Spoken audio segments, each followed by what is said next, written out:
Општинскиот фудбалски сојуз на Кочани, кој го покрива крајниот источен дел на државата, на 27 јануари ќе го одржи редовното генерално собрание, кое има изборен карактер. Тоа значи дека на дневен ред на собранието ќе бидат поместени точки за избор на работни тела и нов председател.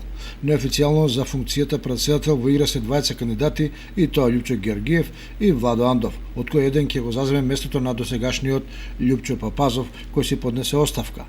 Ќе биде избран и подпредседател на собранието. На седницата се очекува да биде усвоен записникот од редовното изборно собрание на Општинскиот фудбалски сојуз, кој се одржа на 5 јануари 2017 година, како и извештајот за работа на Општинскиот фудбалски сојуз за изминатата година.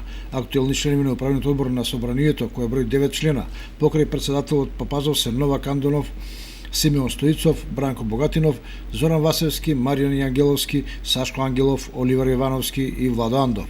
А досегашната листа од четворица делегати во собранието на Фудбалската федерација на Македонија ја сочинуваа Владо Андов, Зоран Васевски, Сашко Крстов и Виктор Евтимов.